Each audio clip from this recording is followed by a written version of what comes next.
প্রিয় দর্শক, দেরিতে ঘুম থেকে ওঠার কারণে নাকি Taskin Ahmed team bus miss করেছিলেন, যার কারণে বাংলাদেশ ও ভারতের মধ্যে সুপার 8-এ যে ম্যাচটি ছিল সেই ম্যাচে একাদশে থাকতে পারেননি তাসকিন আহমেদ। তবে এগুলো সবকিছুই ছিল গুজব, এবং যেসব সাংবাদিক তাসকিন আহমেদের বিরুদ্ধে এই গুজব ছড়িয়েছেন তাদের বিরুদ্ধে এবার মামলা করার হুমকি দিলেন তাসকিন। ফেসবুকে বিশাল এক পোস্টের মাধ্যমে তাসকিন আহমেদ লিখেন, আমি সম্প্রতি অনলাইনে বিভিন্ন সংবাদ মাধ্যমে জানতে পেরেছি যে সম্প্রতি শেষ হয়ে যাওয়া টি-20 বিশ্বকাপের একটি ঘটনা নিয়ে অনেক হইচই করা হচ্ছে। প্রথমত আমি জানাতে চাই যে বেশিরভাগ সংবাদ এবং তথ্য যা ছড়ানো হচ্ছে তা কেবলই গুজব। আমি আশা করি বক্তারা এটি সেইভাবেই দেখবেন। দ্বিতীয়ত, ঘটনাটি সেদিন কি ঘটেছিল তা নিয়ে পরিষ্কার করতে চাই। আমি স্বীকার করি যে আমি স্বাভাবিকের চেয়ে পরে উঠেছি, এবং এর জন্য আমি ইতিমধ্যেই পুরো দল এবং ম্যানেজমেন্টের কাছে ক্ষমা চেয়েছি।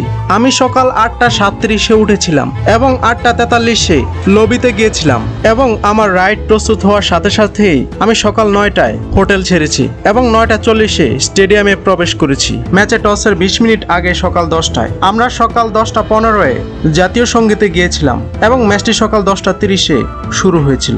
এটা খুবই দুর্ভাগ্যজনক যে এই তথাকথিত ক্রীড়া সাংবাদিকরা গুজবের ভিত্তিতে খবর প্রচার ও প্রিন্ট করছে, যাচাই না করেই আমার ভাবমূর্তি ক্ষুণ্ণ করার চেষ্টা করছে, যা জাতীয় ক্রিকেট দলের একজন খেলোয়াড় হিসেবে।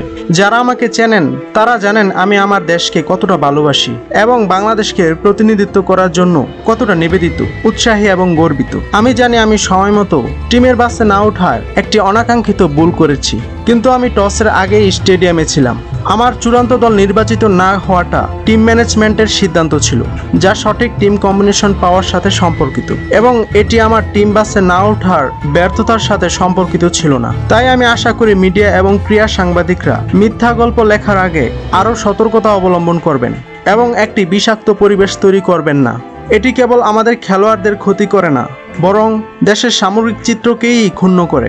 আমি বিশ্বাস করি আমরা সবাই সৎ এবং পেশাদার সাংবাদিকতার আশা করি, যাতে জাতি হিসেবে এগিয়ে যেতে পারি। ভবিষ্যতে আমি আইনিভাবে এই ধরনের বিষয়ে ব্যবস্থা গ্রহণ করব, যাতে কেউ আমার ক্রীড়াবিদ বা মানুষ হিসেবে আমার সুনাম বা অখণ্ডতা ক্ষুণ্ণ করার চেষ্টা না করে।